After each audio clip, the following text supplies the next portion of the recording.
ये कहानी एक छोटे से गांव के कब्रिस्तान की है, जो गांव के किनारे स्थित था। गांव वाले उस कब्रिस्तान से हमेशा डरते थे, क्योंकि रात के समय वहां से अजीब अजीब आवाजें और चीखें सुनाई देती थी। कोई भी इंसान रात के समय उस रास्ते से नहीं गुजरता था। गांव में ये अफवाह थी कि वहां आत्माओं का वास है। एक दिन एक नया परिवार गांव में आया। परिवार के सबसे बड़े बेटे विजय को इन भूत प्रेत की कहानियों पर विश्वास नहीं था।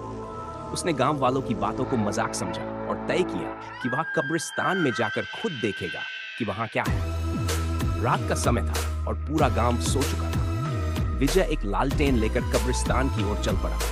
वहां पहुंचकर उसने देखा कि सब कुछ सामान्य है। कोई आवाज नहीं, कोई भूत नहीं। उसने हंसते हुए खुद से कहा, ये लोग बेवकूफ हैं। लेकिन जब वह वापस मुड़ने लगा तो उसे ऐसा लगा जैसे किसी ने उसे पीछे से बुलाया हो। उसने पीछे मुड़कर देखा, पर वहां कोई नहीं था। विजय ने इसे अपनी कल्पना समझा और फिर से चलने लगा। तभी उसकी लालटेन की रोशनी अचानक कम हो गई और एक ठंडी हवा का झोंका उसके चारों ओर फैला। अचानक कब्र से एक छाया निकली और विजय के सामने खड़ी हो गई। वह छाया धीरे धीरे एक आकृति में बदलने लगी। एक लंबा सफेद कपड़े पहने हुए भूत। उसकी आंखें चमक रही और वह विजय की ओर बढ़ने लगी। विजय का शरीर कांपने लगा और वह डर के मारे एक शब्द भी नहीं बोल सका।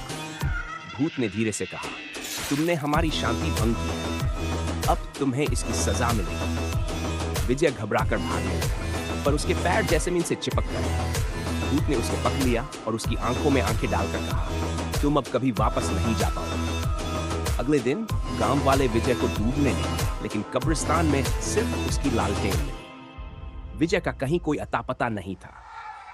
कहते हैं कि उस रात के बाद से विजय की चीखें अक्सर कब्रिस्तान से सुनाई देती हैं और गांव वालों ने फिर कभी उस कब्रिस्तान के पास जाने की हिम्मत नहीं की। आज भी वो कब्रिस्तान वीरान पड़ा है और लोग कहते हैं कि जो भी वहां रात के समय जाता है वह कभी वापस नहीं आता। ऐसे ही हमारी हॉन्टेड स्टोरी सुनने के लिए हमारे चैनल को लाइक, कमेंट, सब्सक्राइब करें और ज़्यादा से ज़्यादा शेयर करें।